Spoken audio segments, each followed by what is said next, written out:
When Michael Jordan's precious Hall of Fame ring disappears from his safe, the basketball legend is devastated. This ring means everything to him. It represents his life's work, his championships, and his journey to becoming the greatest player ever. As he begins searching for the missing treasure, Michael has no idea that the truth will shatter his heart. Someone he trusts has betrayed him, and the path to discovering who took the ring will test his strongest relationships. With a charity event for kids just hours away, Michael must put on a brave face while tracking down clues that point to those closest to him, including his own family. Michael Jordan woke up at 6:20 a.m. sharp. The sun was just starting to peek through the curtains of his bedroom window in his Highland Park mansion. Today was special. He had promised a group of kids from Chicago's South Side that he would show them his most prized possession, his Basketball Hall of Fame ring from 2009. Big day today, Michael said to himself as he climbed out of bed. His knees ached a little, a reminder of his years flying through the air in NBA arenas. At 62 years old, the greatest basketball player of all time still kept to a strict schedule. After his morning workout and shower, Michael went to his walk-in closet to pick out his clothes for the day. He chose a light gray suit, a white shirt, and a red tie. Bulls colors. The charity event at the United Center was in 3 hours. He wanted to look good for the kids. "Mr. Jordan, breakfast is ready," called Ricardo, his chef, from downstairs. "B, right there," Michael answered. But first, he needed to get his Hall of Fame ring from the safe. The ring was special to Michael. It wasn't just about the gold and diamonds.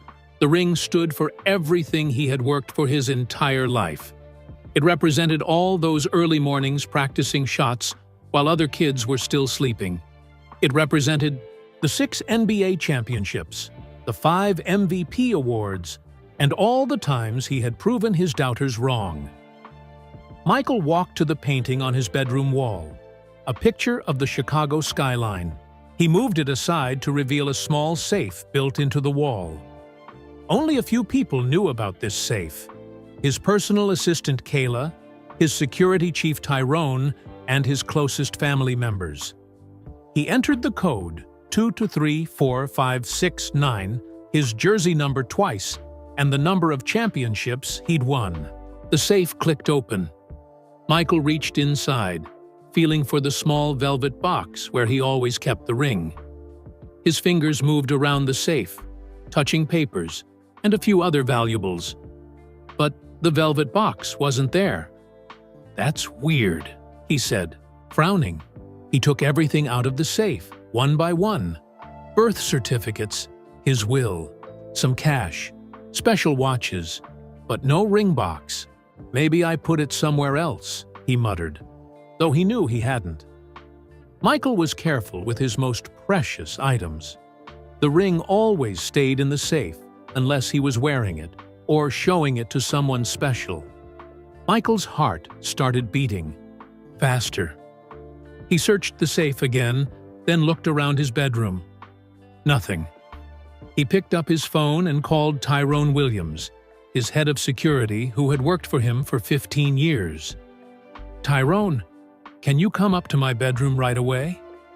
Michael tried to keep his voice calm, but Tyrone knew him well enough to hear the tension. "On my way, Mr. Jordan," Tyrone said. While waiting, Michael searched his bathroom and closet. He even looked under the bed, though he knew the ring wouldn't be there.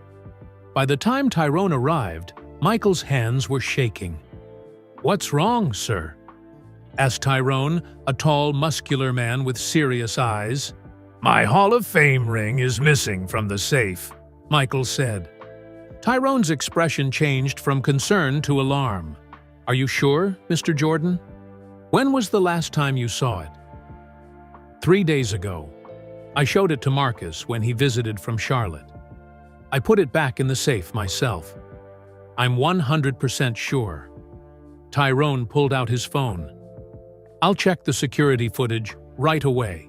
And I'll get the team to start a room-by-room search of the house. Within minutes, the mansion was buzzing with activity. Security guards carefully searched each room. Kayla Chen, Michael's personal assistant of 8 years, came rushing in, her face filled with worry. "Michael, what's happening?" she asked.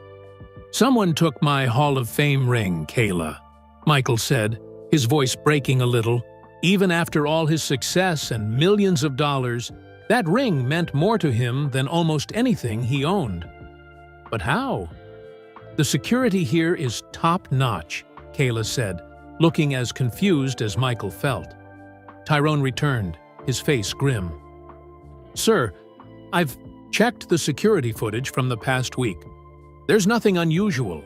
No break-ins, no strange visitors other than the ones we already knew about." "That means it was someone who had access," Michael said quietly. The thought made him sick to his stomach. Only people he trusted had access to his home, especially his bedroom. Dale Pritchett, Michael's driver for the past decade, appeared in the doorway. "Sir, we need to leave for the United Center in 30 minutes if you still want to make it on time." Michael had forgotten about the charity event. Hundreds of kids were waiting to meet him. He had promised to show them his Hall of Fame ring, to let them see what hard work and determination could achieve. "Should I call and cancel, sir?" asked Kayla, already reaching for her phone. Michael stared out the window at the beautiful spring day.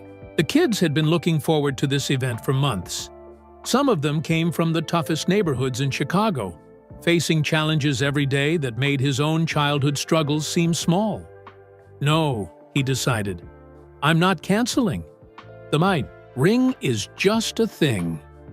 What matters is what it stands for. I can still talk to those kids about working hard and never giving up, even when things get stolen from you." But as he said the words, Michael felt a deep pain in his chest. Who would take his ring? And why? The monetary value was high, but not millions. The real value was what it meant to him. "Tyrone, call the police," Michael said, "and keep searching. I want to know who did this." "Yes, sir," Tyrone said, already dialing. Michael went downstairs, his breakfast forgotten. His chef, Ricardo, looked up from the kitchen, concern on his face. "Everything okay, Mr. Jordan?"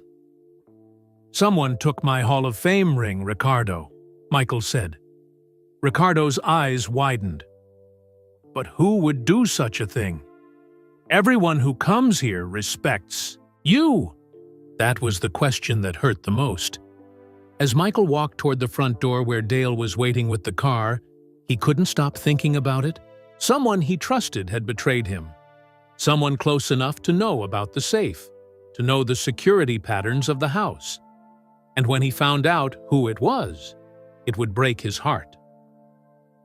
The black SUV pulled up to the United Center just as Michael's phone rang. It was Tyrone.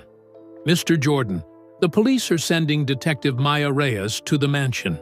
She'll meet you there when you return from the charity event." "Thanks, Tyrone.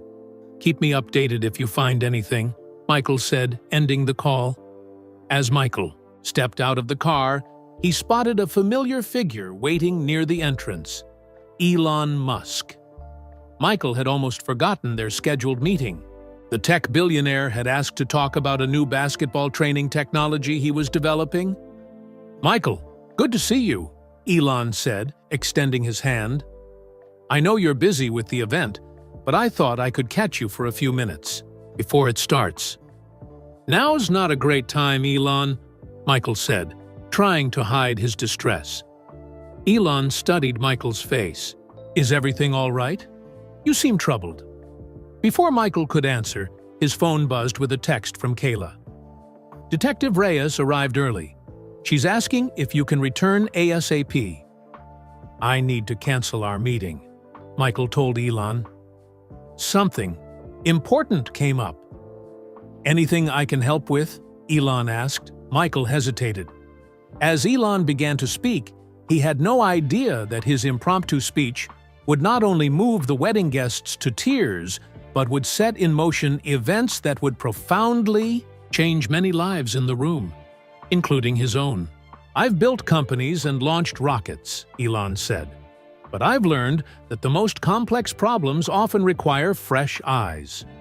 Whatever you're facing, sometimes an outsider's perspective helps." Michael made a split-second decision. My Hall of Fame ring was stolen from my home. I'm supposed to show it to these kids today. Elon's eyebrows shot up. That's terrible. Listen, handle your charity event. I'll come by your place later. Maybe I can offer some ideas about the security angle. Michael nodded, grateful for the support, but still uneasy. He had only met Elon a few times at business events. Could he trust him? 3 hours later, Michael returned to his Highland Park mansion. Detective Maya Reyes was waiting in his living room, notebook in hand. She was in her early 40s with sharp eyes that seemed to take in everything at once. "Mr. Jordan, I'm Detective Reyes," she said, standing to shake his hand. "I grew up watching you play. Never thought I'd be investigating a theft from your home." "Please call me Michael," he said, sinking into his favorite leather chair. "Have you found anything?" "We're just getting started," Detective Reyes said. "I need to ask some questions about who has access to your home, especially your bedroom, where the safe is located." Michael nodded.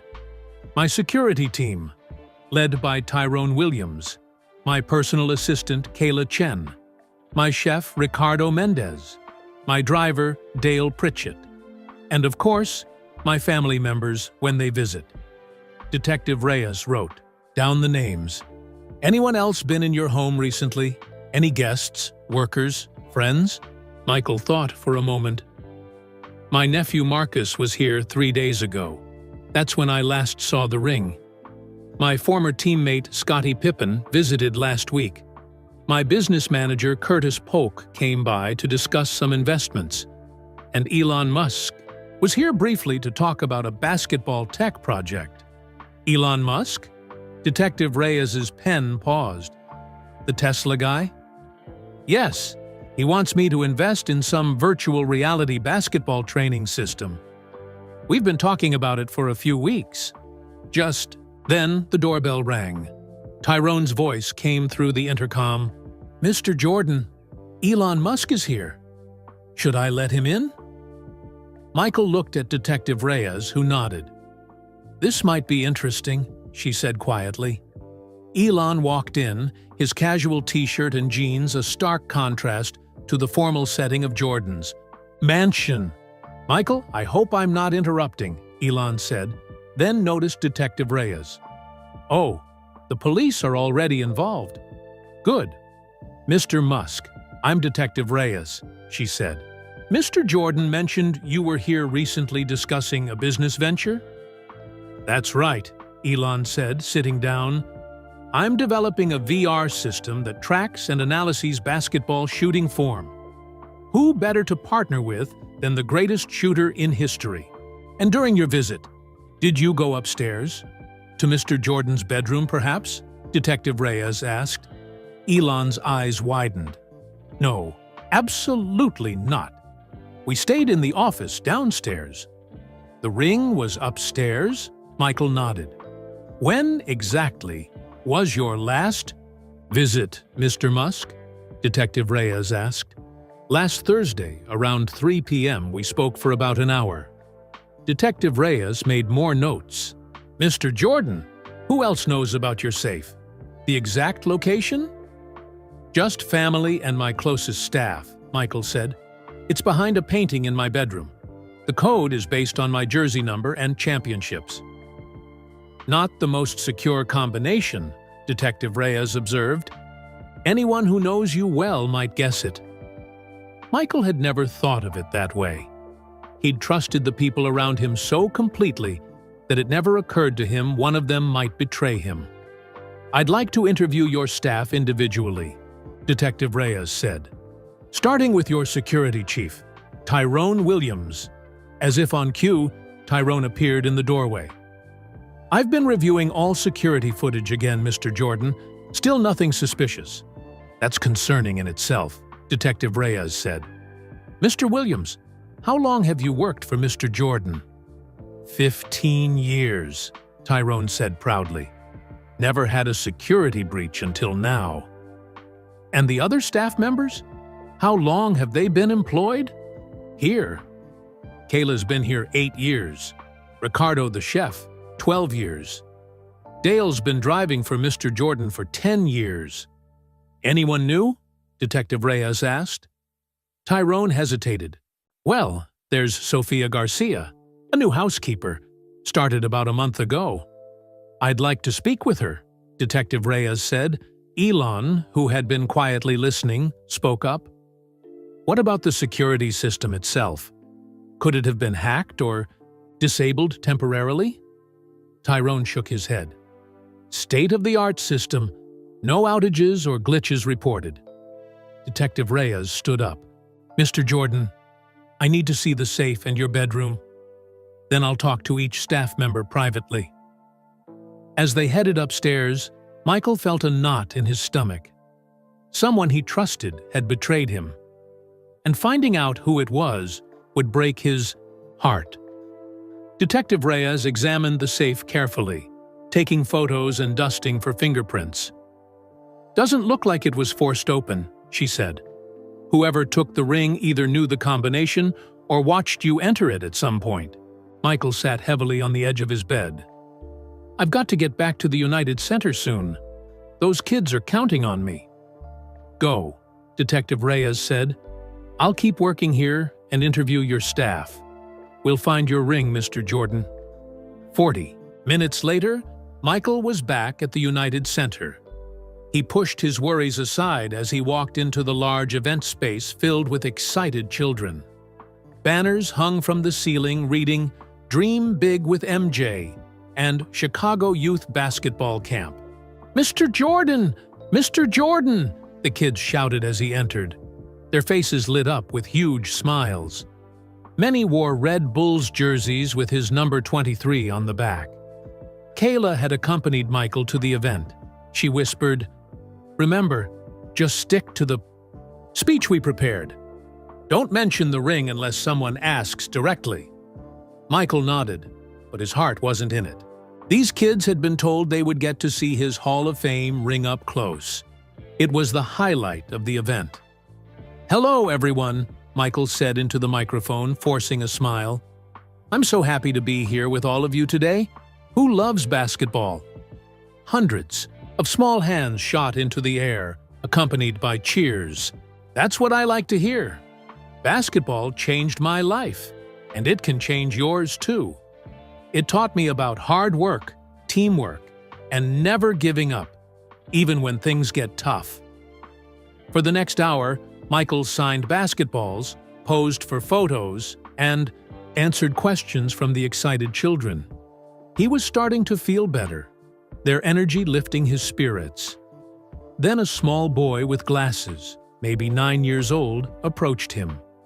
"Mr. Jordan, my name is DeAndre. My grandpa says you're Hall of Fame. Ring is the coolest thing ever. Can I see it, please?" Michael felt like he'd been punched in the stomach. He looked at DeAndre's hopeful face and found himself unable to lie.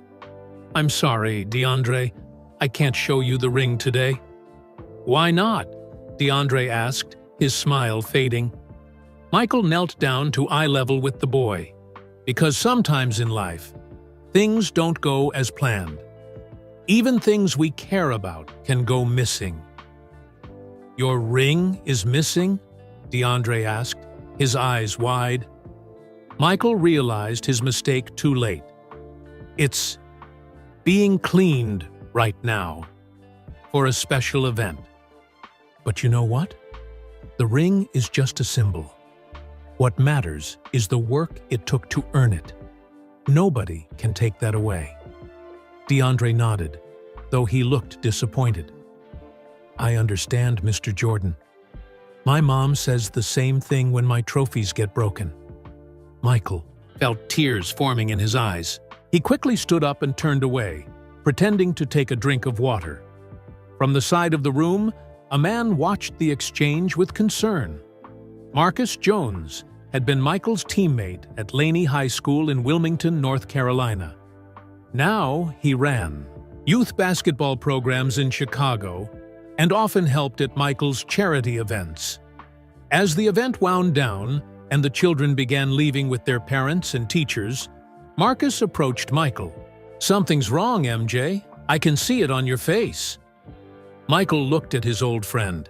They had known each other since they were 14 years old, playing basketball on cracked concrete courts in North Carolina.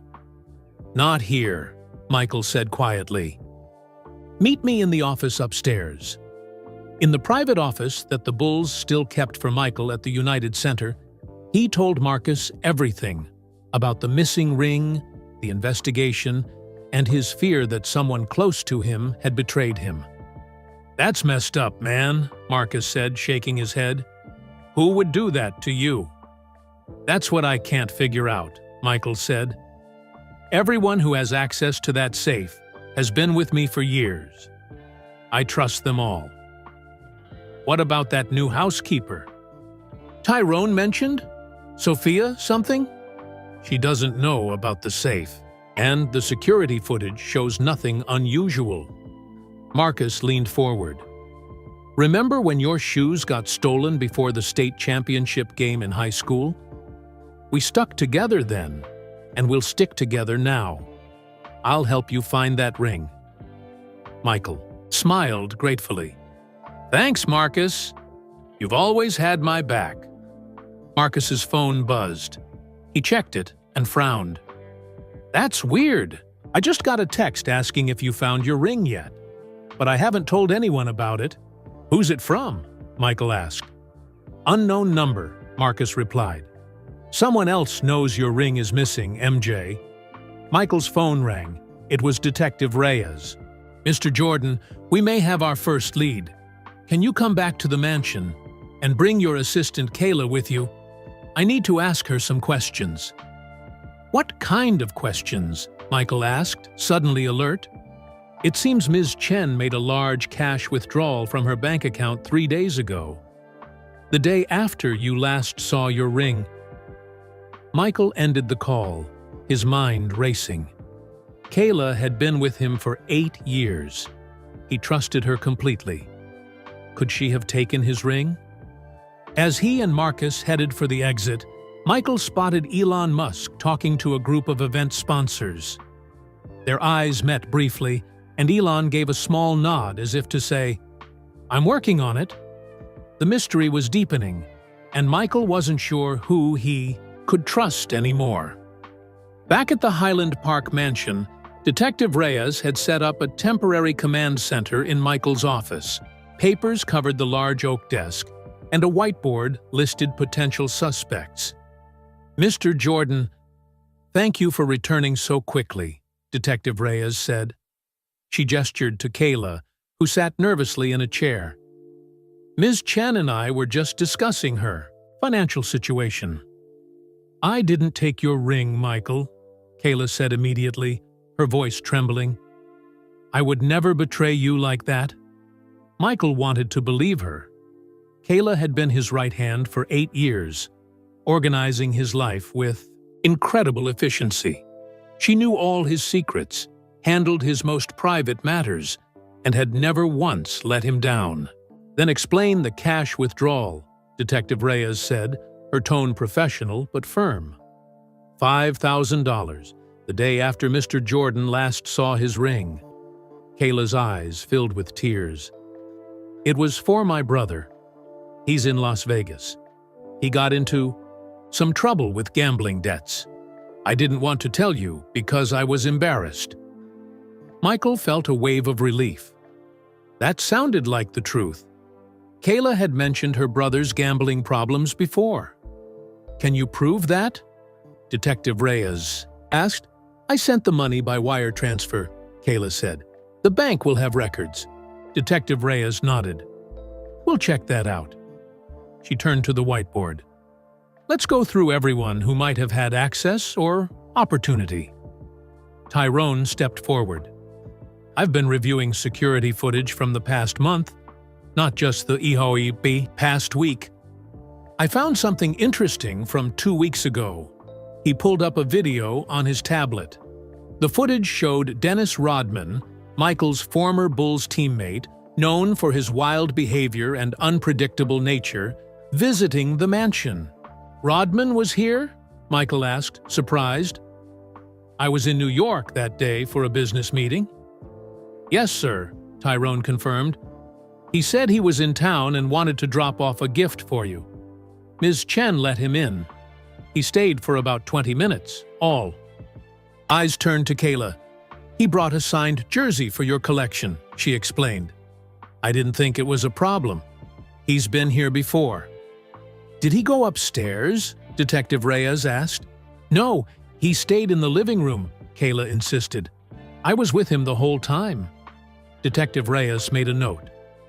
"Mr. Rodman has a colorful history, and he currently lives in Miami, correct? Interesting coincidence that he showed up just before the ring went missing." "Dennis wouldn't steal from me," Michael said firmly. "We've had our differences, but he's not a thief." "People can surprise you," Detective Reyes said gently, "especially when they're in need." "Is Rodman having money problems?" Marcus asked. "Not that I know of," Michael replied, "but Dennis has always been unpredictable." Detective Reyes moved to another name on the whiteboard. "Let's talk about Sofia Garcia, your new housekeeper." Tyrone handed her a file. "Background check was clean when we hired her. Been working here for about a month." "But does she have access to your bedroom, Mr. Jordan?" Detective Reyes asked. "Yes, she cleans it 3 times a week," Michael admitted. "But the safe is hidden behind a painting. She wouldn't know about it." "Unless she saw you open it," Detective Reyes suggested. Michael tried to remember if Sophia had ever been present when he accessed the safe. He couldn't recall any specific instance, but it was possible. "What about Curtis Polk?" Detective Reyes asked, pointing to another name on the board. "Your business manager. He visited recently?" "Yes, to discuss some investments and insurance matters," Michael said. "Curtis has been handling my business affairs for decades. I trust him completely." Detective Reyes nodded, but wrote something in her notebook. "And Elon Musk? What was the nature of his visit again?" "He wanted to discuss a basketball training technology," Michael explained. "Some kind of virtual reality system that analyzes player movements and shooting form. He wants me to invest and be the face of the product." "And you just met him recently?" Detective Reyes asked. "We've crossed paths at events over the years, but this business relationship is new," Michael admitted. Detective Reyes added Musk's name to the whiteboard. "Billionaire or not, everyone's a suspect until proven otherwise." Just then, Elon himself walked into the office. "Sorry to interrupt. Your security let me in, Michael. I brought something that might help." He placed a small device on the desk. "This is a prototype scanner my security team developed. It can detect electronic signals like those from hidden cameras or listening devices. I thought it might be worth checking your house." Detective Reyes looked skeptical. "Mr. Musk, with all due respect, this is a police investigation." "Of course," Elon said smoothly. "Just offering resources. Tesla's security team has some capabilities beyond standard police." "Equipment?" Michael was intrigued. "It can't hurt to try, Detective," Detective Reyes reluctantly agreed, and Elon activated the device. It emitted a soft humming sound as he moved it around the office. "Nothing here," he said. "Let's try upstairs where the safe is." As they headed upstairs, Detective Reyes pulled Michael aside. "Mr. Jordan, I need to tell you something. I've been looking into Mr. Polk's finances. He's been having some troubles recently. Investments gone bad, a divorce settlement. He's kept it quiet, but he's not in great financial shape." Michael was stunned. Curtis had never mentioned any financial difficulties. Why would he hide that? In the bedroom, Elon's device suddenly beeped rapidly near the safe. "There's something here," Elon said, his eyes widening. "Some kind of signal."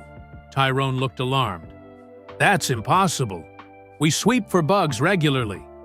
Elon moved the scanner closer to the painting that hid the safe. The beeping intensified. "Someone may have been monitoring your safe," Elon said. "Watching. When you opened it. Learning the combination." Michael felt sick.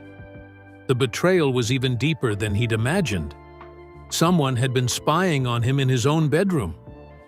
"Can you tell how long it's been there?" Detective Reyes asked. "Not with this," Elon admitted. "We'd need to find the actual device." Carefully, Tyrone removed the painting. There, nearly invisible in the frame's corner, was a tiny camera no bigger than a pinhead. "Who could have planted this?" Michael asked, his voice barely a whisper. Detective Reyes bagged the camera as evidence. "We'll analyze it at the lab. This could be our break." Michael's phone rang. The screen showed Curtis Polk calling. "Should I answer it?" Michael asked Detective Reyes. "Put it on speaker," she instructed. Michael answered. "Curtis, what's up?" "Michael, we need to talk," Curtis said, his voice tense. "I just got a strange call from someone claiming to have your Hall of Fame ring. They're trying to sell it." Michael locked eyes with Detective Reyes. The plot had just thickened considerably. "Curtis, what exactly did they say?" Michael asked, keeping his voice steady. "A man with a disguised voice called my office," Curtis explained through the speakerphone. "Said he had your Hall of Fame ring and wanted to know if I was interested in buying it back quietly, no police involved. Wanted $500,000. "Did he prove he has the ring?" Detective Reyes asked. He described it perfectly, including the inscription on the inside that isn't public knowledge, Curtis replied. "It's definitely your ring, Michael." "What did you tell him?" Michael asked. "That I needed time to think about it. He's calling back tomorrow at noon. I thought you should know immediately." Detective Reyes leaned forward. "Mr. Polk, we'll need to set up a trace on that call. And we'll need you to come in so we can take your statement officially." "Of course," Curtis said. "I'll be there first thing in the morning." "Michael, I'm so sorry about this." After the call ended, the room fell silent. Finally, Detective Reyes spoke. "This changes things. If someone's trying to sell the ring back, they must be getting desperate. Or it could be a setup," Elon suggested. "A distraction." Marcus, who had been quietly listening, stood up. "MJ, you need a break from all this. Let the detective do her job. Come have lunch with me tomorrow. Clear your head." Michael hesitated, then nodded. "You're right. I'm not helping by hovering over everything." "Where will you go?" Detective Reyes asked. "Giordano's on Rush Street," Marcus answered. "Our favorite pizza place since the 90s. I'll pick you up at 11:30. The next morning, Michael barely slept. He lay awake most of the night, going over and over who could have taken his ring. Every possibility hurt to consider. At 11:30, Marcus arrived in his blue sedan. Ready for some deep dish therapy? Michael managed a small smile. "As ready as I'll ever be." They drove into the city, the familiar Chicago skyline a comforting sight. At Giordano's, they were seated in a private corner booth. The restaurant hadn't changed much over the years. Red checkered tablecloths, signed photos on the walls, the smell of garlic and tomato sauce filling the air. "Remember coming here after games?" Marcus asked as they waited for their pizza. "You'd be exhausted but still signed every autograph." "Different times," Michael said softly. "Back then I knew who was on my team and who wasn't." Marcus leaned forward. "Speaking of which, you won't believe who I ran into last week. Shamond." Williams, Shamond? From North Carolina? Michael perked up. Shamond Williams had played basketball at UNC a few years after Michael left for the NBA. Yeah, he's in Chicago now, coaching some high school team, Marcus said. But he was asking some weird questions about you. What kind of questions? Michael asked, suddenly alert. About your memorabilia collection, specifically what items you keep at home versus what's in storage. I thought it was odd at the time. Michael frowned. I barely know Shamond.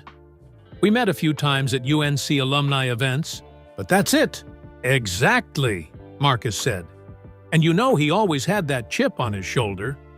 Always felt he was living in your shadow at Carolina. Michael added this new information to the growing puzzle in his mind. Could Shamond Williams be involved somehow? Their pizza arrived, steam rising from the deep dish. As they ate, Michael's phone rang. It was Detective Reyes.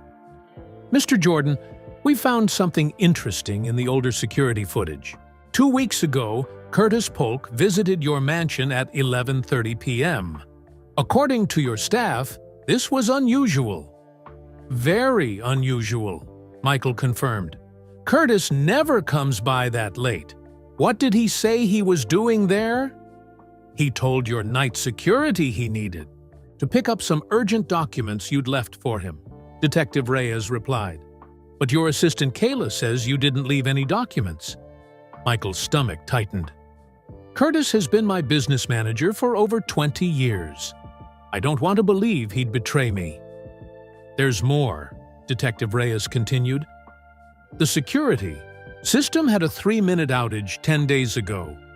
Tyrone Williams wrote it off as a power glitch, but our tech team says it looks more like someone deliberately took the system offline briefly.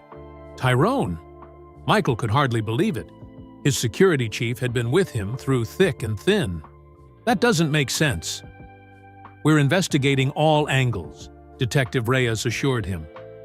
Oh, and that hidden camera we found?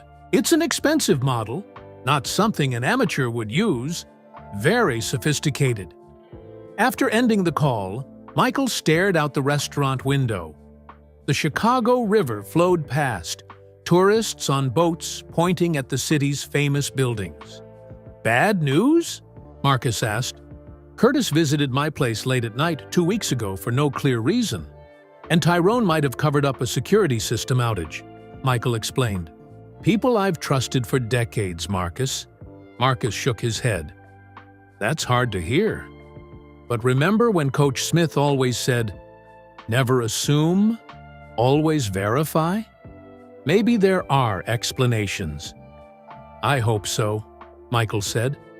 Because right now I feel like I don't know anyone anymore. As they finished lunch, Michael noticed a man at the bar watching them. When their eyes met, the man quickly looked away and left. Did you see that guy? Michael asked. What guy? Marcus turned, but the man was already gone. Never mind, Michael said, though something about the man seemed vaguely familiar. Back in the car, Marcus took a different route back to Highland Park. Want to drive past the old Chicago Stadium site, for old time's sake? The site where the Bulls' old arena once stood now featured a commemorative plaque. As they drove slowly past, Michael noticed a small group of people gathered around it. Stop the car, Michael said suddenly. In the small crowd was Elon Musk, talking intently with a woman Michael didn't recognize. What was Elon doing there? That's strange, Michael murmured. What is? Marcus asked. Nothing, Michael said. Let's head back. I need to talk to Detective Reyes. The pieces weren't fitting together yet, but one thing was becoming clear. This was bigger than just a stolen ring. Someone was playing a very complex game, and Michael was determined to find out who. Back at the mansion, Detective Reyes was interviewing Sofia Garcia, the new housekeeper. Michael and Marcus arrived just as she was finishing. Mr. Jordan, can I speak with you privately? Detective Reyes asked. In the study, She closed the door. Ms. Garcia seems clean. Her background checks out, and she has a solid alibi for when the ring disappeared. But we found something else. She held up a small, plastic bag containing a tiny black device. This was hidden in your kitchen. Another listening device. "My whole house is bugged?" Michael asked, anger rising in his voice. "We're sweeping every room now," Detective Reyes assured him. "We'll find them all." Michael's phone buzzed with a key text message from an unknown number. He looked down and froze. "What is it?" Detective Reyes asked, noting his expression. Michael handed her the phone. The message read, "I know who took your ring. Meet me at the Chicago Theater at 9 p.m. Come alone, or I won't show." "This is obviously a trap," Detective Reyes said immediately. "You can't go." "But what if they really know something?" Michael argued. "This might be our best lead, or it could be the thief trying to lure you out," she countered. "It's too risky." "Then we make it less risky," Michael insisted. "You and your officers can be there undercover. But I need to go." After much discussion, Detective Reyes reluctantly agreed to the plan. "We'll have plainclothes officers throughout the theater. You'll wear a wire so we can hear everything. At the first sign of trouble, we move in." At 8:45 p.m., Michael stood in the empty lobby of the historic Chicago Theater. The grand staircase and ornate decorations seemed eerie in the dim light. His heart pounded as he checked his watch repeatedly. 2 p.m. came and went. No one approached. "Maybe they saw the police," Michael whispered to the microphone hidden under his jacket. At 9:10, a man in a maintenance uniform entered the lobby, pushing a cleaning cart.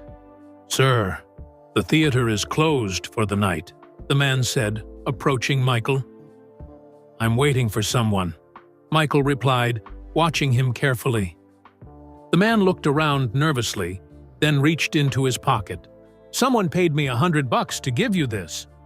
He handed Michael an envelope and quickly walked away. "Wait!" Michael called, but the man hurried out a side door. Detective Reyes's voice came through Michael's earpiece. "We've got officers following him. Open the envelope, but be careful." Inside was a photograph of Michael's Hall of Fame ring sitting on what looked like a newspaper dated 2 days ago. Proof the ring still existed. There was also a handwritten note. "Your greatest betrayal came from those closest to you. Look to your family." Michael stared at the note, a cold feeling spreading through his chest. His family? What did that mean? Moments later, Detective Reyes and 2 officers entered the lobby. "We caught up with the maintenance worker. Says a woman paid him to deliver the envelope. He didn't know what was inside." "A woman?" Michael asked, surprised. "Yes, he couldn't give a good description.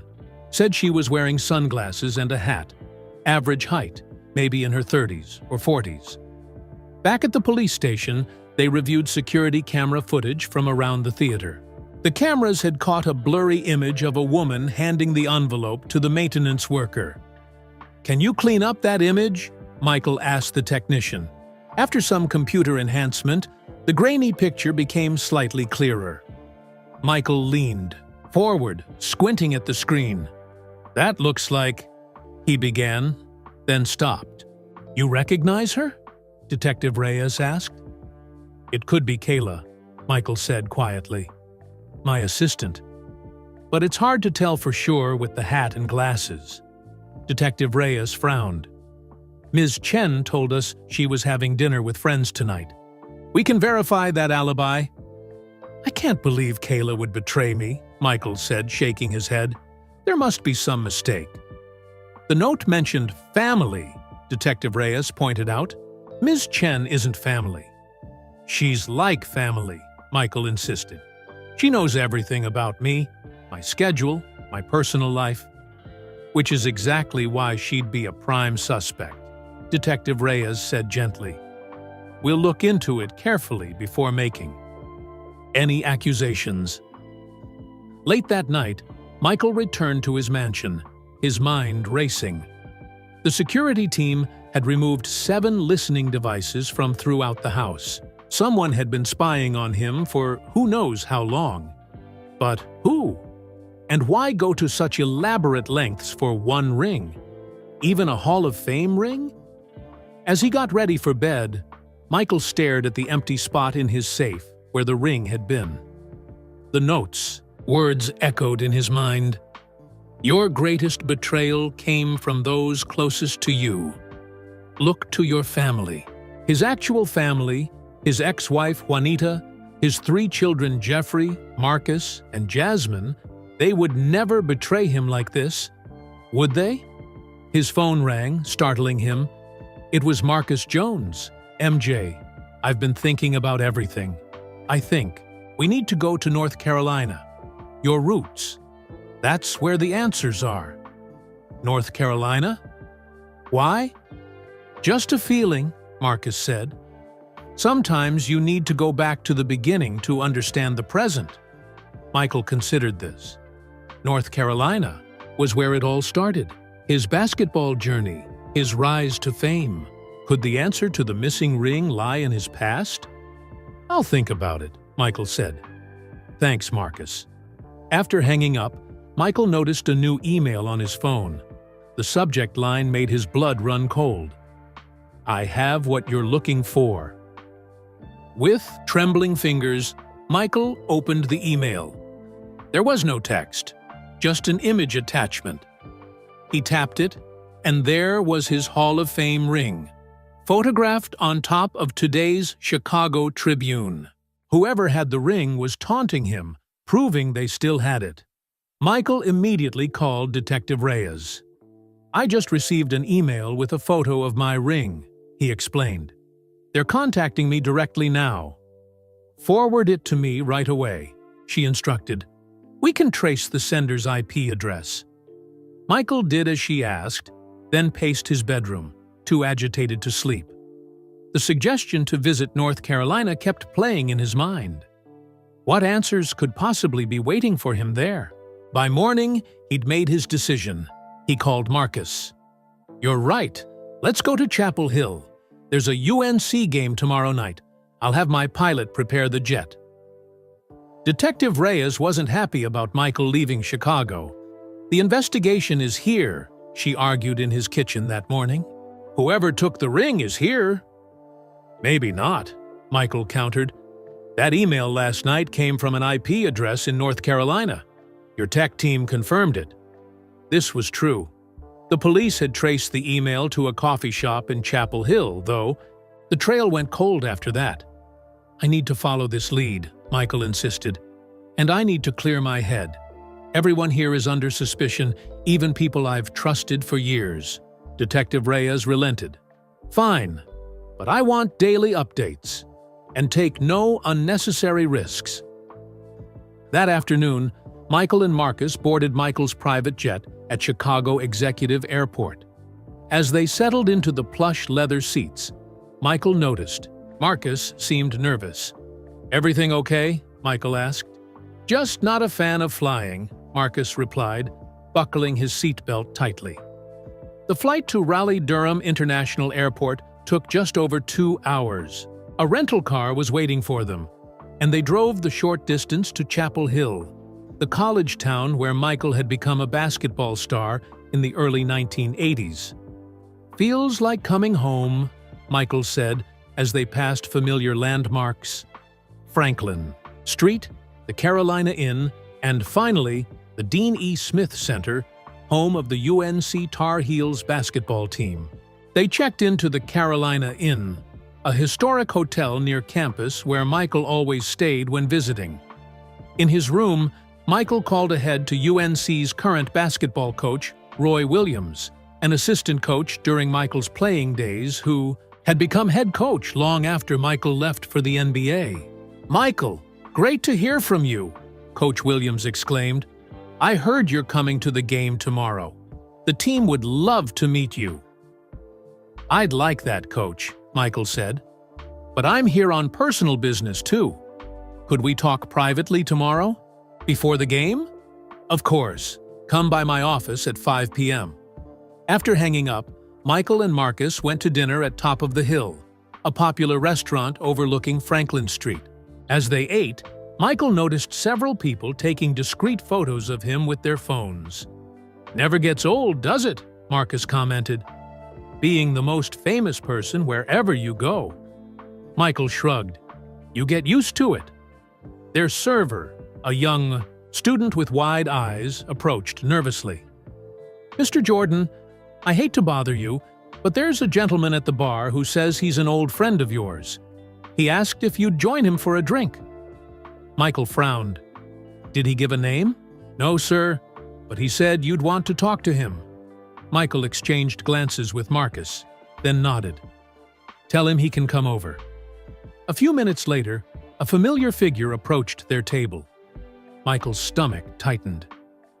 "Isaiah Thomas," he said coolly. "What are you doing in Chapel Hill?"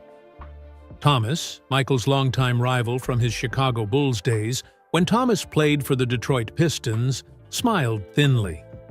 "Visiting my nephew. He's considering UNC for college." He gestured to the empty chair. "Mind if I join you?" Michael nodded, stiffly. He and Thomas had a complicated history, filled with intense on-court battles and off-court tension. They were never friends, despite Thomas's occasional attempts to rewrite that history. "I heard about your ring," Thomas said after ordering a drink. "That's rough." Michael stared at him. "How did you hear about that?" "We've kept it out of the press." Thomas waved dismissively. "Word gets around in our circles. Collectors talk." "Collectors?" Michael asked sharply. "So someone's trying to sell it?" "Not officially," Thomas said. "But there are whispers.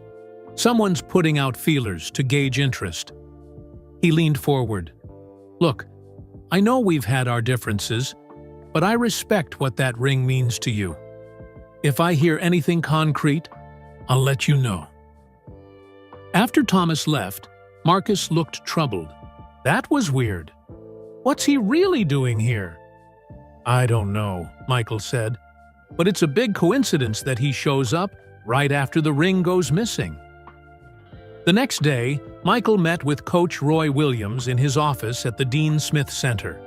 The walls were covered with photos of UNC basketball history, including several of Michael in his college uniform. "What can I help you with, Michael?" Coach Williams asked after they exchanged pleasantries. Michael explained about the missing ring and the mysterious connections to North Carolina. "That's terrible," Williams said, shaking his head. "That ring represents your whole career." "Have you noticed anything unusual lately?" Michael asked. "Anyone asking questions about me or my memorabilia?" Williams thought for a moment. "Now that you mention it, I did see your old agent, David Falk, in town last week. That's not too unusual. He represents some current players, but he was having dinner with a woman I didn't recognize at Crossroads Restaurant. They seemed to be having an intense conversation." "Falk is in Chapel Hill?" Michael asked, surprised. His former agent rarely visited North Carolina these days. "Yeah, struck me as a bit odd," Williams continued. "I said hello briefly. He seemed nervous, like he didn't want me to linger." After leaving Coach Williams, Michael and Marcus took their seats for the UNC basketball game against Duke, their biggest rival. The arena erupted when Michael was shown on the big screen, but he barely noticed. His mind was racing with new questions. What was David Falk doing in Chapel Hill? And who was the woman with him? At halftime, Michael's phone rang. It was Detective Reyes. "Mr. Jordan, we have some new information about Kayla Chen," she said. "Her brother in Las Vegas owes money to some dangerous people. Much more than we initially thought. Close to $200,000 in gambling debts." "You think she took my ring to help him?" Michael asked, stepping into a quiet hallway. "It's a strong motive," Detective Reyes replied, "and the timing lines up. We're bringing her in for more questioning." As Michael ended the call, he spotted a familiar face in the crowd. Shamond Williams, the former UNC player Marcus had mentioned. Shamond saw Michael looking and quickly turned away, disappearing into the sea of blue-clad fans. "There's Shamond," Michael said to Marcus when he returned to his seat. "He saw me and took off." "That's suspicious," Marcus commented. "Want to go after him?" Michael shook his head. "Later. I want to talk to David Falk first. If he's still in town, he must be staying at the Carolina Inn, too." The UNC Tar Heels won the game by 3 points. As the arena emptied, Michael's phone buzzed with a text from an unknown number. The ring never left Chicago. The answer is where it all began. Michael showed the message to Marcus. Where it all began? What does that mean? Laney High School. In Wilmington? Marcus suggested, referring to their high school.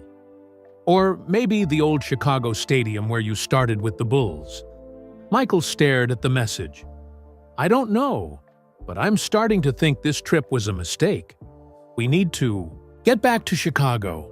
They caught the first flight back to Chicago the next morning. Michael barely slept on the plane, his mind racing with all the new information. Why had Isaiah Thomas really been in Chapel Hill? What was David Falk doing there? And why had Shamond Williams run away when he saw Michael? By the time they landed at Chicago O'Hare, it was just past noon. Michael had 3 missed calls from Detective Reyes and 1 from Elon Musk. "Mr. Jordan," Detective Reyes said when he called her back. "We questioned Ms. Chen extensively. Her brother's gambling debts are serious. He owes money to some dangerous people in Las Vegas. But her alibi checks out for when the ring disappeared. And the bank confirmed she wired the exact amount of her cash withdrawal to her brother in Vegas." "So Kayla's in the clear?" Michael asked, feeling relieved. "For now," Detective Reyes said cautiously. "But someone who looks like her was seen delivering that envelope at the Chicago theater. We're still investigating that angle." After ending the call with Detective Reyes, Michael called Elon Musk.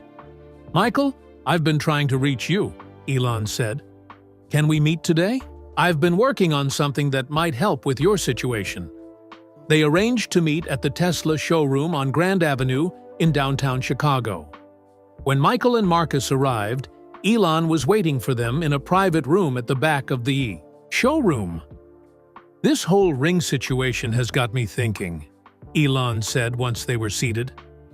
"I came to you initially about a basketball training system using virtual reality technology. But now, I'm convinced the same technology could revolutionize security for valuable items." Elon pulled out his tablet and showed them a 3D rendering of a small device. "This is a prototype of what I'm calling Tesla Safe. It uses biometric scanning, fingerprints, retina scans, voice recognition, plus encrypted blockchain verification. If this had been protecting your ring, the thief would have left digital fingerprints we could trace." "Sounds impressive," Michael said. "But how does this help me find my ring now?" "That's why I called you," Elon explained. "My security team has been analyzing those listening devices found in your house. They're extremely sophisticated, military grade. Very few people would have access to this level of technology." "Are you suggesting someone with military connections took my ring?" Michael asked. "Not necessarily military," Elon replied, "but someone with high-level security expertise or connections. The kind of person who knows how to disable security systems without leaving traces." Michael remembered what Detective Reyes had said about the brief security outage at his mansion. "Like my security chief, Tyrone?" "Possibly," Elon said, "or someone with similar expertise." "Wait a minute," Marcus interrupted. "You collect sports memorabilia, don't you, Elon? I read that somewhere." Elon nodded. "I have a small collection, yes. Nothing like Michael's, of course. And you have a security team that knows about this high-tech surveillance equipment?" Marcus continued, his voice taking on an edge. Michael glanced at his friend, surprised by the accusation in his tone. Elon smiled calmly. I see where you're going with this, but I assure you, I have no interest in stealing Michael's ring. I could simply buy rare memorabilia if I wanted it. Just like you could buy a basketball team instead of partnering with Michael on your VR project? Marcus pressed. Marcus, stop, Michael said. Elon's trying to help. Elon held up his hand. It's a fair question. Trust should be earned.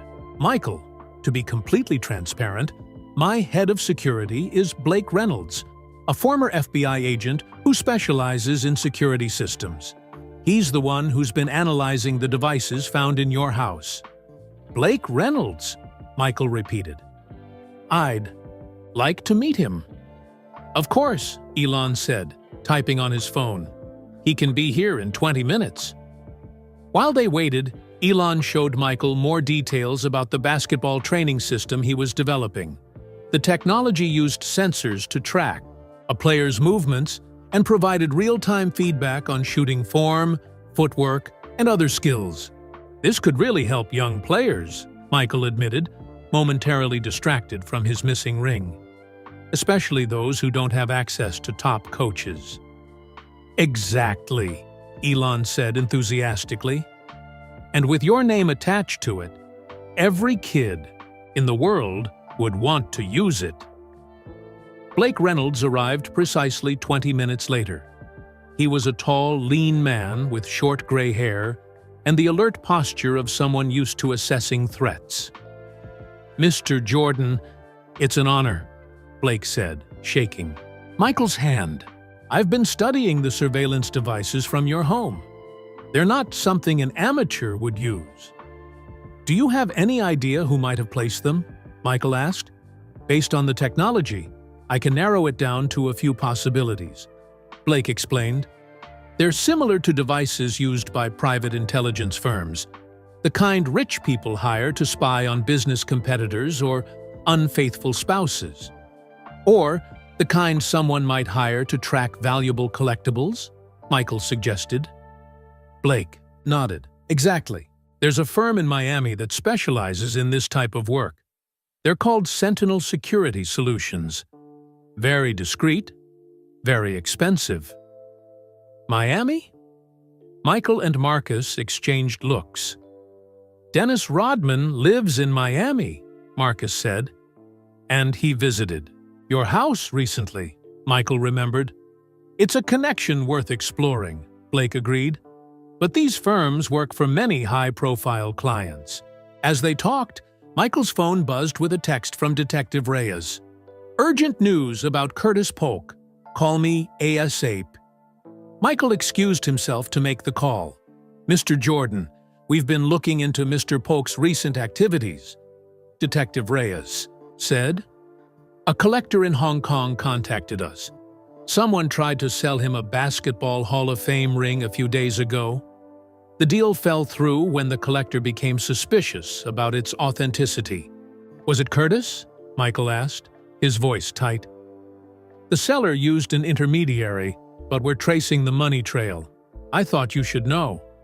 Michael ended the call, his mind spinning. Curtis Polk, his trusted business manager for decades, possibly trying to sell his ring in Hong Kong? It seemed unbelievable, yet the evidence was mounting. When he returned to the meeting room, Elon was showing Marcus something on his tablet. Michael, you okay? Marcus asked, noting his expression. Someone tried to sell my ring to a collector in Hong Kong, Michael said. The police think it might have been Curtis. The walls are closing in on whoever took it, Elon said. They're getting desperate. Michael nodded grimly. And desperate people make mistakes. After leaving the Tesla showroom, Michael decided it was time to talk to his family.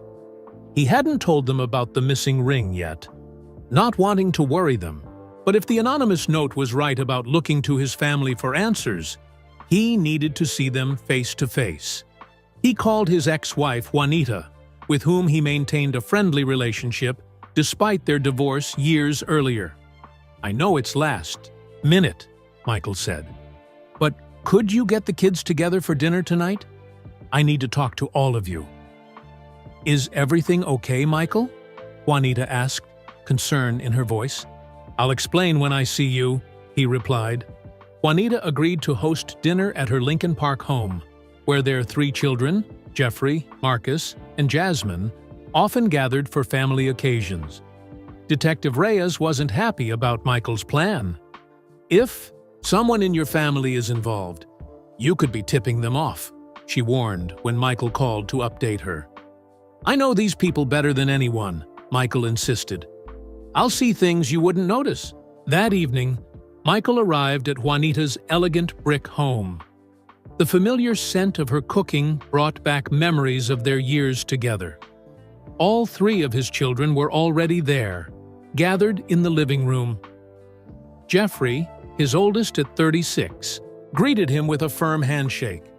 Marcus gave him a quick hug, while Jasmine, his youngest at 31, kissed him on the cheek. "Dad, what's going on?" Jasmine asked. "Mom said you needed to talk to us about something important." "Let's eat first," Michael suggested. "Then we'll talk." During dinner, Michael observed his family carefully. Jeffrey talked about his business ventures. Jasmine discussed her fashion design work. And Marcus seemed unusually quiet, pushing food around his plate. "Everything okay, Marcus?" Michael asked casually. Marcus looked up, startled. "Yeah, just tired. Been busy with some new projects." After dinner, they moved to the living room. Michael took a deep breath. "My Hall of Fame ring is missing," he said simply. "It was stolen from my safe a week ago."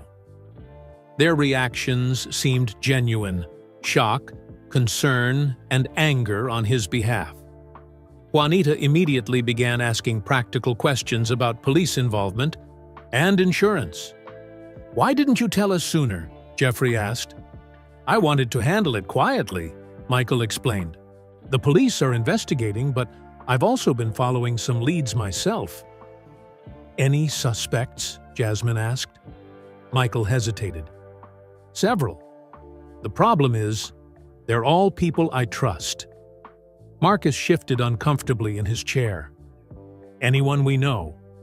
"Kayla, Curtis Polk, maybe even Tyrone," Michael replied. "And I got an anonymous note saying to look to my family for answers." The room fell silent. Juanita looked at each of her children, then back at Michael. "That's ridiculous," she said firmly. "None of our children would steal from you." Michael studied Marcus, who was now staring at the floor. "Marcus, is there something you want to tell me?" Marcus looked up, his expression troubled. I've been meaning to tell you something, but it's not about your ring. At least, I don't think it is." "What is it?" Michael urged. "A few weeks ago, this guy contacted me on social media, said he was a distant cousin named Terrence Jordan from Wilmington, claimed he was working on a Jordan family history project, and wanted to interview me about you." "I don't have a cousin named Terrence," Michael said, frowning. "I figured that out eventually," Marcus continued. "But he was convincing at first. Knew a lot about our family, details that aren't public knowledge. We met for coffee a couple times. He asked a lot of questions about your memorabilia collection, where you keep things. I didn't tell him anything specific, but..." "But what?" Michael pressed. "He seemed particularly interested in your Hall of Fame ring," Marcus admitted, looking ashamed. "I mentioned you sometimes kept it in your home safe. I'm sorry, Dad. I didn't think anything of it at the time." Michael felt a chill.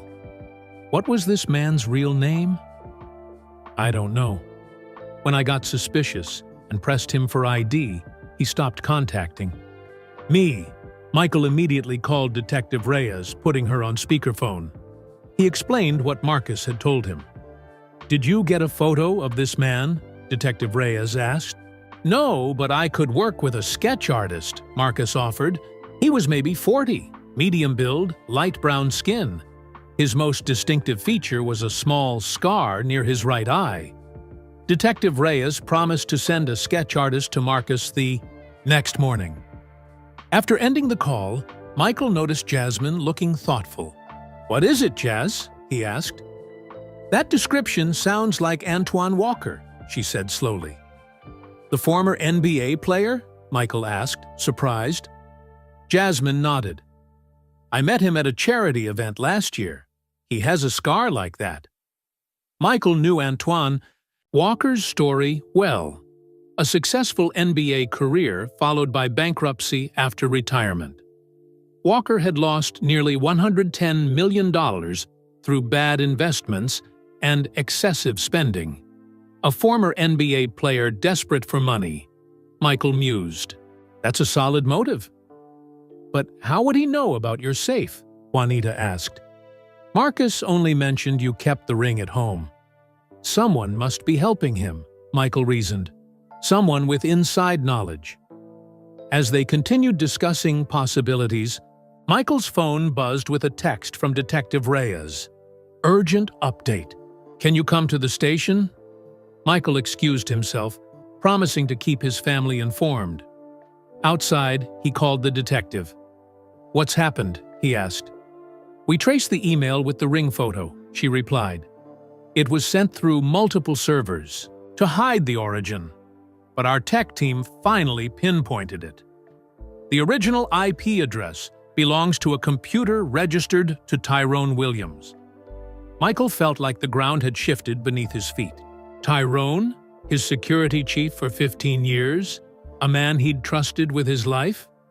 "There's more," Detective Reyes continued. "We found receipts from a high-end jewelry store in Miami, in that vacant apartment where the surveillance equipment was traced. The same store Tyrone Williams visited last month, according to his credit card records." "I'm on my way," Michael said, his voice hollow. As he drove to the police station, Michael's phone rang. It was Elon Musk. "Michael, Blake's been analyzing the security footage from your home. There's something you need to see." "I'm heading to the police station right now," Michael replied. "Tyrone Williams is looking guilty." "That's just it," Elon said urgently.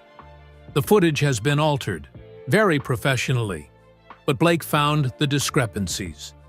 Someone edited Tyrone into scenes he wasn't actually present for." "What?" Michael was confused. "Why would someone frame Tyrone?" "I don't know," Elon admitted. "But whoever did this has serious technical skills and access to your security system." Michael's mind raced. If Tyrone was being framed, the real thief was still out there, and clever enough to manipulate evidence to throw suspicion on others. The web of betrayal was growing more complex by the hour. At the police station, Michael met with Detective Reyes and showed her the security footage that Elon had sent to his phone. "See these shadows?" Michael pointed to subtle inconsistencies in the video. According to Elon's security expert, they don't match the lighting in the rest of the frame. They've been digitally added. Detective Reyes studied the footage, her expression troubled. "This changes things. If someone has the skills to fake this kind of evidence, they could be framing Tyrone." "I want to talk to him," Michael insisted. Tyrone Williams sat in an interview room, his usual confident demeanor replaced with worry. When Michael entered, Tyrone stood up quickly. "Mr. Jordan, I swear I didn't take your ring. I've been loyal to you for 15 years. Michael studied the man who had protected him for over a decade. "I believe you, Tyrone. But I think you know more than you're saying." Tyrone's shoulders slumped. "I didn't want to tell you because I was embarrassed. There was a security breach about a month ago. Someone hacked into our camera system. I found it and fixed it. But I didn't report it because it happened on my watch. I thought I had handled it." "Why did you go to that jewelry store in Miami?" Detective Reyes asked. "My anniversary was last month. I bought my wife a necklace," Tyrone explained. "You can call her and verify." As they left the interview room, Detective Reyes looked troubled. His story checks out about the anniversary gift, but hiding a security breach is a serious lapse in judgment. But not theft, Michael pointed out. Someone's going to great lengths to make innocent people look guilty. Back at the mansion, Michael found Elon Musk waiting with his security chief, Blake Reynolds. They had brought specialized equipment to search for additional surveillance devices. "We found something," Blake said, holding up a small object. "A hidden camera in your home office that isn't part of your security system. It's been watching your every move in there." "Can you trace the signal?" Michael asked. Blake nodded. "It's transmitting to somewhere in downtown Chicago. We're working on the exact location." 3 hours later, Blake called with an update. "We traced the signal to a vacant apartment in the West Loop. The police are raiding it now." Michael and Elon arrived at the apartment just as Detective Reyes and her team were finishing their search. The space was empty except for surveillance equipment set up on a folding table. "Whoever was using this place cleared out in a hurry," Detective Reyes said. "But they left something behind." She held up a small plastic bag containing receipts. "These are from a high-end jewelry store in Miami called Platinum Designs. They specialize in custom work." "Dennis Rodman lives in Miami," Michael said, the pieces starting to connect. "And he visited my house 2 weeks before the ring disappeared." "There's something else," Detective Reyes added. "We found this." She handed Michael a business card for Curtis Polk's management company. On the back was a handwritten note. "HK, buyer backed out. Try Singapore." "Hong Kong," Michael said softly. "The collector who got suspicious about the ring was in Hong Kong. And now they're looking for a buyer in Singapore," Detective Reyes concluded. Michael's phone rang. It was Curtis Polk. "Michael, I've been trying to reach you," Curtis said urgently. "Someone's been impersonating me. A collector in Hong Kong contacted me, saying someone using my name tried to sell them your Hall of Fame ring. It wasn't me, Michael. I swear it." "Then how did they convince the collector they were you?" Michael asked. "They had documents with my signature," Curtis explained. "Someone hacked my email. They have access to contracts I've sent. Michael, I've been your business manager for over 20 years. I would never betray you like this." After ending the call, Michael shared the information with Detective Reyes and Elon. "Is it possible someone's creating an elaborate scheme to frame multiple people?" Elon wondered.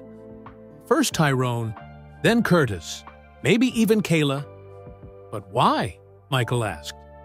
"Why not just take the ring and disappear? Why create this complex plot?" "Because it's not just about the ring," Detective Reyes suggested.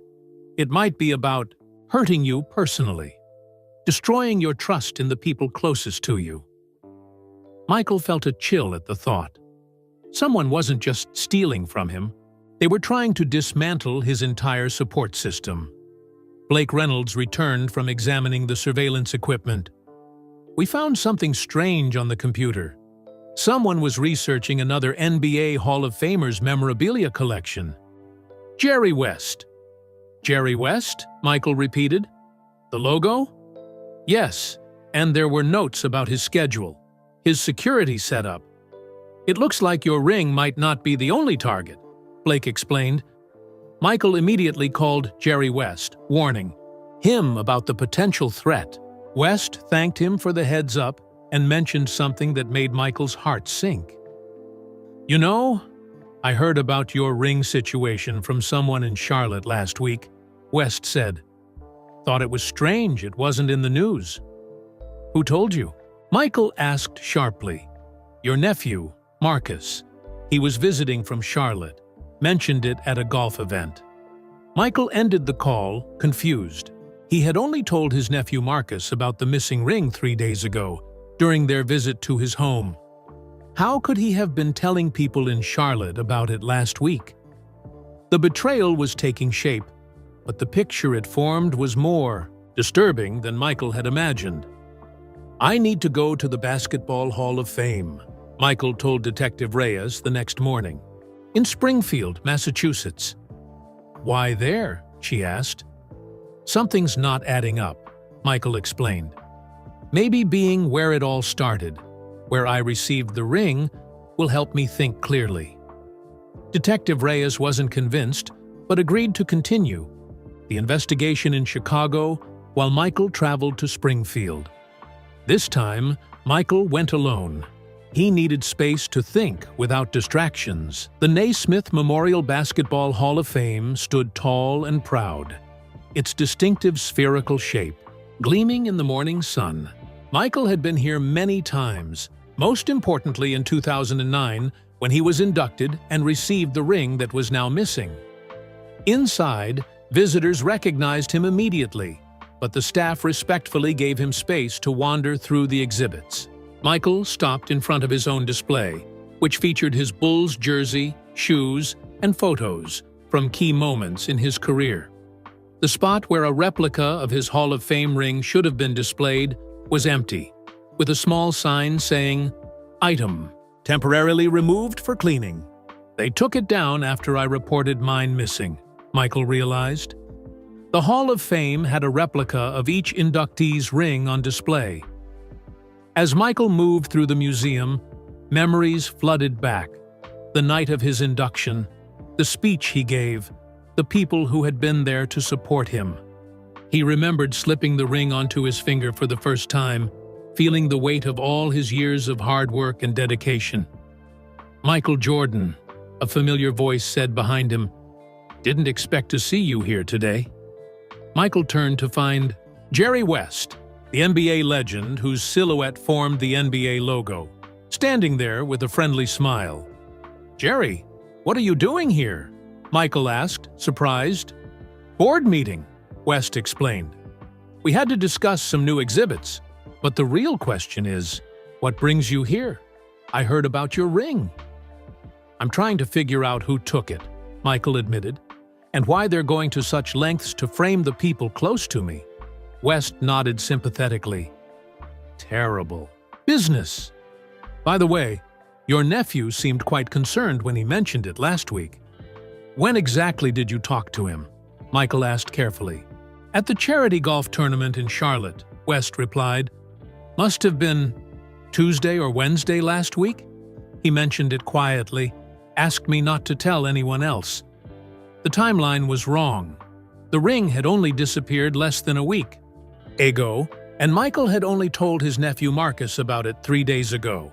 "Jerry, this is important," Michael said urgently. "Did my nephew say anything else? About where I keep the ring, maybe?" West thought for a moment. "He did ask if I knew where you usually kept it. I said I figured you'd have it in a safe somewhere, and he seemed to already know that." Michael's mind raced. His nephew hadn't betrayed him. Someone was impersonating his nephew, using his name to gather information. "One more thing," Michael said. "Have you heard rumors about anyone interested in your memorabilia collection? Someone researching your security setup?" West's eyebrows shot up. "How did you know?" "My security team reported suspicious activity. Last month, someone trying to access our home system. We upgraded everything immediately." Michael thanked West and called Detective Reyes, sharing this new information. "So, someone impersonated your nephew in Charlotte," she summarized. "That could be our Terrence Jordan, who approached your son, the same person using different covers to gather information. And targeting other NBA legends too," Michael added. "This is bigger than just my ring." After ending the call, Michael wandered into the hall's gift shop. A young employee approached him nervously. "Mr. Jordan, there was a man here yesterday, asking about you," she said quietly. "He wanted to know if you'd visited recently and seemed really interested in your display." "Did he give a name?" Michael asked. "Trevor Bennett," she replied. "Said he worked for the Charlotte Hornets." The name struck a chord in Michael's memory.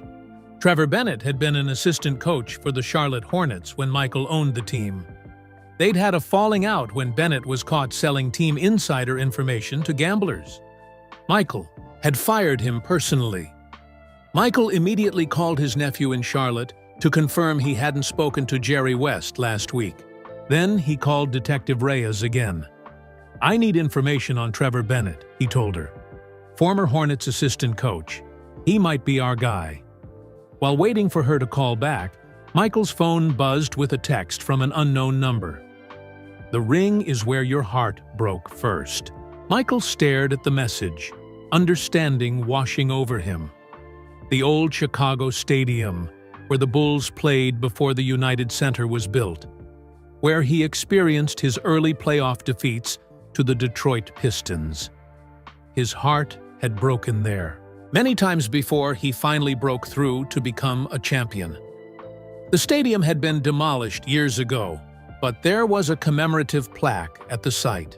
Michael booked the next flight back to Chicago, certain he was finally closing in on the truth. During the flight, Michael received an update from Detective Reyes. "We found Trevor Bennett," she reported. "He's been working as an assistant coach for a high school in Charlotte. His finances are a mess. He's behind on his mortgage payments and has maxed out credit cards. So he has motive," Michael said. "Yes, but something strange happened," Detective Reyes continued. 3 days ago, Bennett suddenly paid off a large chunk of his mortgage. $30,000 in cash. 3 days ago? Michael repeated. "That's right after my ring disappeared." "Exactly," Detective Reyes said. "We're bringing him in for questioning, but he's not answering his phone or showing up at work. Might have gone on the run." Michael landed in Chicago that evening and headed straight to his Highland Park mansion. He needed to check something before going to the Chicago Stadium site. At home, he carefully examined the family photos on his desk. One in particular caught his eye. A picture of him with his 3 children taken at last year's Christmas gathering. Something seemed off about it. Michael picked up the frame and noticed it had been moved slightly from its usual position. Looking behind it, he found a small piece of paper tucked into the frame's backing.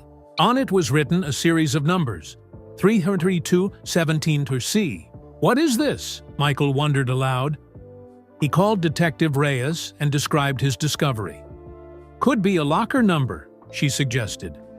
"The format matches storage lockers at Union Station in downtown Chicago." "I'm heading there now," Michael said. "Wait for backup," Detective Reyes insisted. "This could be a trap." Michael agreed to meet her at Union Station, the grand old train terminal in Chicago's downtown.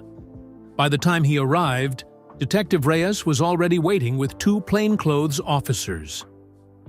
"The locker area is this way," she said, leading him through the busy station. They found locker 332-17C in a quiet corner of the station. It was secured with a combination lock. "The numbers on the paper could be the combination," Michael suggested, trying the sequence. The lock didn't open. "Maybe it's not a combination," Detective Reyes said. "Maybe it's—" Before she could finish, Michael's phone rang. The screen showed unknown number. "Put it on speaker," Detective Reyes instructed. Michael answered. "Hello?" "Look at the numbers." "Differently," a digitally disguised voice said before hanging up. Michael stared at the paper. 332-17C. Wait, what if it's not a locker number? What if it's a date? March 3, 2017, Detective Reyes said. "What happened on that day?" Michael thought hard. That was when my son Marcus came to me for a loan to start his restaurant business. I gave him $1 million to get started. The C could stand for Chicago, Detective Reyes suggested. Or Charlotte, where your son lives. Michael tried the nearest lockers, testing combinations based on the numbers. None worked. "Maybe it's simpler," he said finally. Maybe the combination is just 33217. He tried it on the original locker, and the lock clicked open. Inside was a small burner phone. Nothing else. Careful, Detective Reyes warned. It could be rigged. A forensics officer carefully checked the phone and found no tampering. It's just a basic prepaid phone, he reported. Michael held the phone, unsure what to do next. Suddenly, it vibrated, in his hand, making him jump. The phone was receiving a call. Should I answer it? He asked Detective Reyes. She nodded, motioning for the forensics officer to try to trace the call. Hello? Michael answered. The ring is where your heart broke first, the same disguised voice said. Go alone, or you'll never see it again. The Mao call ended abruptly. Did you trace it? Detective Reyes asked the forensics officer. No, the call was too short, he replied. But the phone might have GPS data we can extract. I know where they want me to go, Michael said. The Chicago Stadium site. It's definitely a trap, Detective Reyes warned. We should send officers first.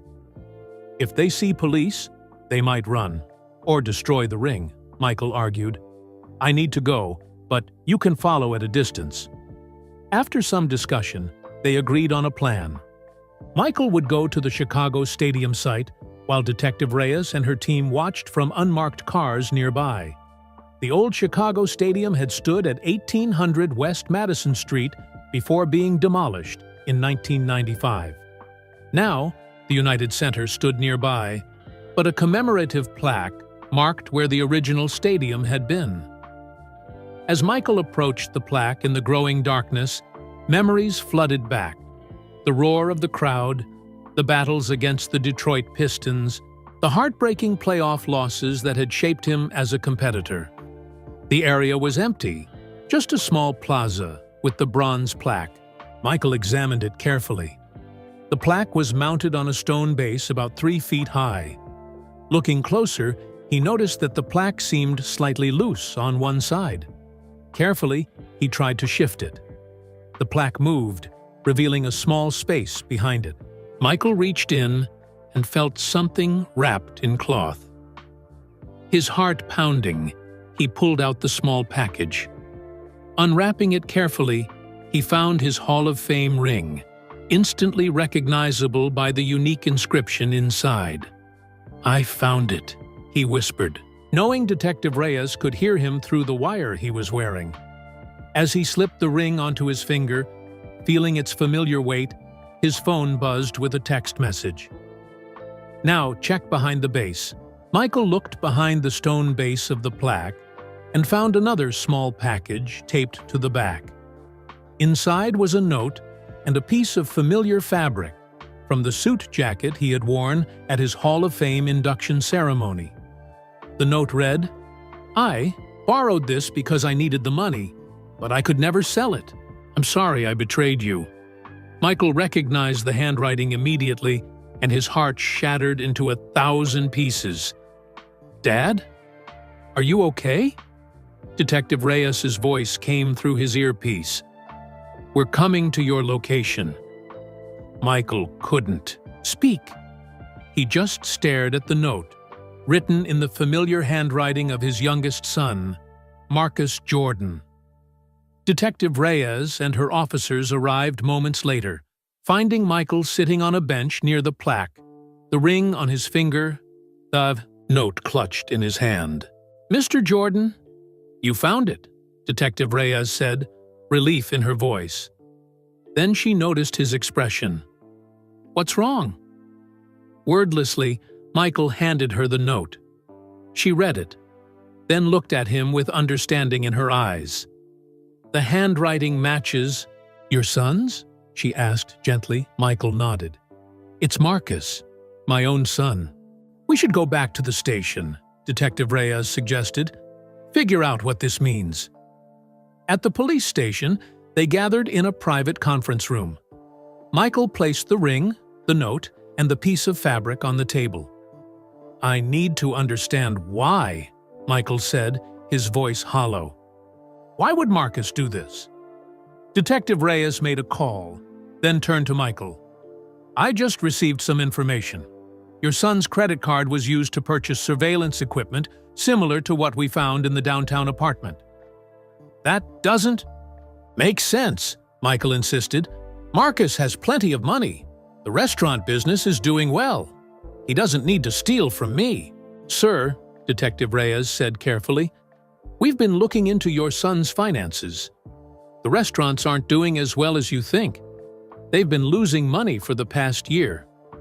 Michael felt like he'd been punched in the stomach. He never said anything. There's more, Detective Reyes continued reluctantly. We found evidence that Marcus has been gambling heavily, sports betting mostly, but also casino games online. He's lost hundreds of thousands of dollars in the past 6 months. Gambling, Michael repeated, the irony not lost on him. His own struggles with gambling had been well documented during his playing days. It appears he was in debt to some dangerous people, Detective Reyes explained. The kind who don't take IOUs. Michael remembered how his son had avoided eye contact during their family dinner. How quiet he'd been lately. The signs had been there, but he hadn't seen them. Trevor Bennett, Michael suddenly said. How does he fit into this? We're still working on that connection, Detective Reyes replied. But my guess is Bennett might have been working with Marcus. Or maybe Marcus paid him to help set up the surveillance equipment. Bennett's experience with the Hornets would have given him connections to people who know about security systems. As they spoke, Michael's phone buzzed with a text message. It was from Marcus. Dad, I need to talk to you. I know you found the ring and my note. Please, let me explain. Michael showed the message to Detective Reyes. What should I do? That's up to you, Mr. Jordan, she said. We have enough evidence to make an arrest, but given that the ring has been returned and there was clearly no intent to permanently deprive you of it, the charges could be reduced. Michael stared at his son's message, feeling torn between anger, disappointment, and a father's instinct to protect his child. I want to talk to him first, he decided. Detective Reyes nodded. I understand. We'll give you some privacy, but we'll need to speak with him afterward. Michael texted back, Come to the house. We need to talk. An hour later, Michael sat in his living room, the recovered ring on his finger, waiting for his son. When the doorbell rang, Tyrone answered it, giving Marcus a cold look as he let him in. Marcus stood in the doorway to the living room, looking younger and more vulnerable than his 30 years. His eyes were red, his shoulders slumped with the weight of his secret finally exposed. Dad, he began, his voice cracking. I'm so sorry. Sit down, Michael said, his tone neither angry nor forgiving, just tired. Tell me everything. Marcus sat on the edge of the sofa. It started small, just betting on games for fun. Then I started losing, and I kept betting more, trying to win it back. Before I knew it, I owed these guys almost $500,000. Why didn't you come to me? Michael asked. You know I would have helped you. I was ashamed, Marcus admitted, tears forming in his eyes. You're Michael Jordan, the greatest ever, and I'm your son who couldn't even keep his restaurants profitable, who got addicted to gambling just like… He stopped. Just like me, Michael finished for him. Is that what you were going to say? Marcus nodded. They threatened me, Dad. Said they'd hurt me or someone in the family if I didn't pay. I panicked. I knew how valuable your Hall of Fame ring was. I thought I could use it as collateral for a loan, pay off my debts, then get it back before you even noticed. So you installed listening devices in my house? Set up surveillance? Created this elaborate scheme to frame other people? Michael asked, disbelief in his voice. I had help, Marcus admitted. Trevor Bennett introduced me to some guys who knew about security systems. Then when you discovered the ring was missing sooner than I expected, I panicked again. I tried to make it look like someone else took it. And the anonymous notes? The games? Michael pressed. I thought if I made it complicated enough, by the time you figured it out, I'd have the money to get the ring back to you. Marcus wiped his eyes. But then I realized I couldn't do it. I couldn't sell your ring no matter how much trouble I was in. It meant too much to you. Michael sat in silence, absorbing his son's confession. The betrayal cut deep, but beneath his anger was understanding. He knew all too well the pull of addiction, the spiral of bad decisions that come from trying to fix one mistake with another. "How did you resolve your debt?" Michael finally asked. "I didn't," Marcus admitted. "They've given me one more week." Michael stood and walked to the window, looking out at the darkened grounds of his estate. The ring felt heavy on his finger, a weight of responsibility, legacy, and family. "What happens now?" Marcus asked quietly. Michael turned to face his son. "First, we deal with your gambling addiction. Professional help starting tomorrow. Then we figure out this debt situation, legally. And you'll face the consequences of what you did." "Am I going to jail?" Marcus asked, fear in his voice. "That's not up to me," Michael replied. "But Detective Reyes is waiting to talk to you." As Marcus bowed his head, accepting the reality of what would come next, Michael's phone lit up with a text from him. "Dad, I need help." After a long moment, Michael typed back, "Come home, son. We'll figure this out together." The betrayal had broken his heart, but the bond between father and son might just be strong enough to heal it. That was the end of this story about Michael Jordan's missing Hall of Fame ring. Where are you listening from? If you enjoyed this emotional journey, please like this video and subscribe to the channel for more interesting stories like this one. Don't forget to share this video with your friends and family to spread kindness and awareness. Your support helps us continue creating content that entertains and brings people together. Thanks for listening.